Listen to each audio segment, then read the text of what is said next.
नमस्कार। झारखंड में चुनावी तपिश है, गर्मी है, विवाद है, बवाल है और सबसे बड़ा सवाल है कि झारखंड में अगली सरकार किसकी होगी।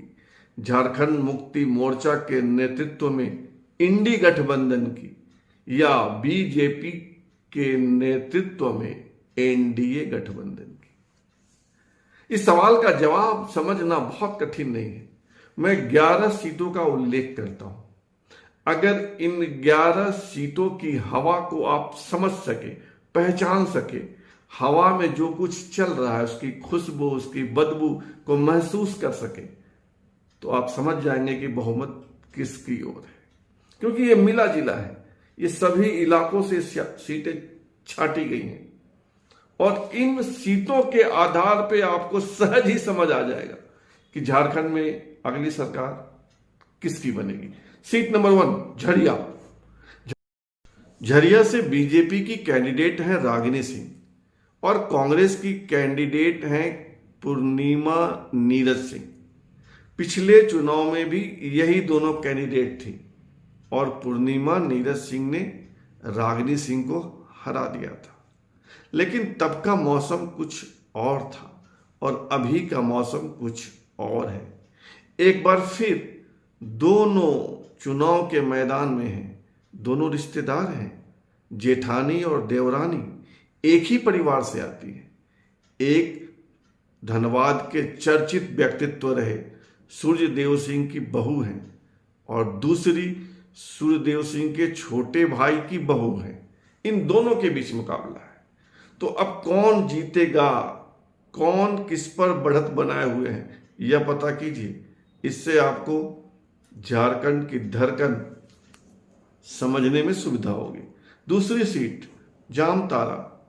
जामताड़ा से झारखंड आंदोलनकारी शिबू सोरेन की बहू सीता सोरेन बीजेपी की कैंडिडेट है और कांग्रेस से कैंडिडेट हैं इरफान अंसारी।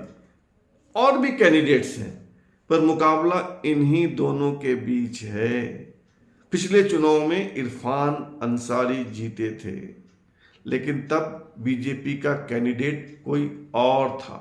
अब जरा जामताड़ा की हवा की खुशबू लीजिए। कौन बली है, कौन बलिष्ठ है, कौन मजबूत है, कौन आगे है, कौन पीछे है। तीसरी सीट गांडे।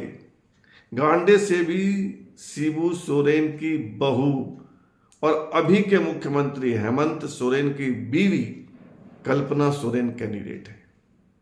हालांकि पिछले चुनाव में इसी सीट से जेएमएम यानी झारखंड मुक्ति मोर्चा के ही सरफराज अहमद जीते थे। बीच में उन्होंने इस्तीफा दिया और उपचुनाव में कल्पना सोरेन जीती। अब गांडे में कल्पना सोरेन का मुकाबला बीजेपी की कैंडिडेट मुनिया देवी से है। पता कीजिए गांडे में क्या चल रहा है। चौथी सीट है दुमका। दुमका से भी शिबू सोरेन के सबसे छोटे पुत्र बसंत सोरेन कैंडिडेट हैं और बीजेपी के कैंडिडेट हैं सुनील सोरेन। पता तो कीजिए दोनों सोरेन में कौन मजबूत है। इसके आगे की सीट बड़कागांव। कांग्रेस की कैंडिडेट अंबा प्रसाद और बीजेपी के कैंडिडेट रोशन चौधरी। पिछले चुनाव में भी अंबा प्रसाद कांग्रेस की कैंडिडेट थी और रोशन चौधरी आजसू के कैंडिडेट थे। इस बार पार्टी बदलकर बीजेपी में आ गए हैं और इन्हीं दोनों के बीच मुकाबला है। वैसे रोशन चौधरी पिछले 2 चुनाव से लगातार दूसरे नंबर पर बने हुए हैं।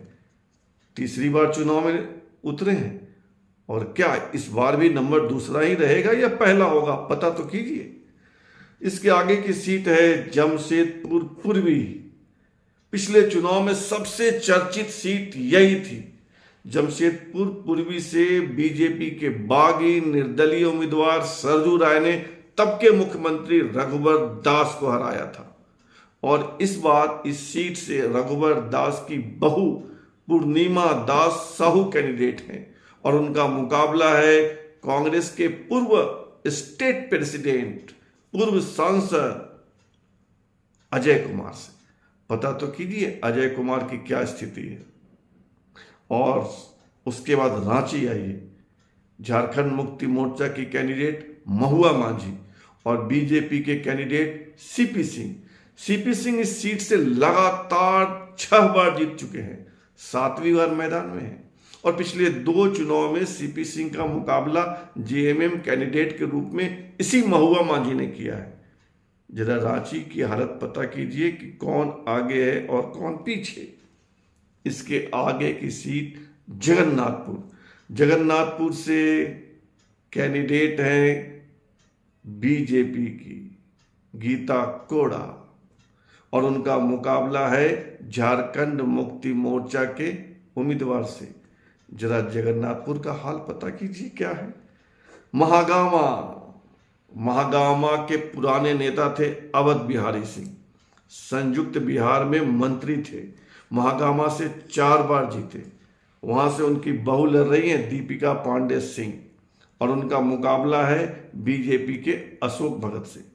पिछले चुनाव में भी इन्हीं भगत जी को दीपिका पांडे सिंह ने हराया था। जरा महागामा की हवा में क्या खुशबू है यह पता कीजिए। उसके बाद कुडरमा से रघुबर सरकार में शिक्षा मंत्री रही नीरा यादव बीजेपी की कैंडिडेट हैं और उनको चुनौती दे रहे हैं आरजेडी के सुभाष यादव। पिछले चुनाव में नीरा यादव ने आरजेडी के कैंडिडेट अमिताभ चौधरी को हराया था। इस बार कैंडिडेट बदल गया है, पता कीजिए कुडरमा क्या कहता है। और अंतिम सीट है राजधनवाद। पिछले चुनाव में यहां से बाबूलाल मरांडी जीते थे, लेकिन तब वे झारखंड विकास मोर्चा के कैंडिडेट थे और इस बार बाबूलाल मरांडी कैंडिडेट हैं पर वे बीजेपी के कैंडिडेट हैं और उनका मुकाबला है सीपीआई एमएल के राजकुमार यादव से और झारखंड मुक्ति मोर्चा के निजामुद्दीन अंसारी से। अगर इन 11 सीटों पर कौन आगे है पता कर लिया आपने और आगे होने का बहुमत बीजेपी या एनडीए के साथ है, तो मान लीजिए कि अगली सरकार एनडीए की बनेगी।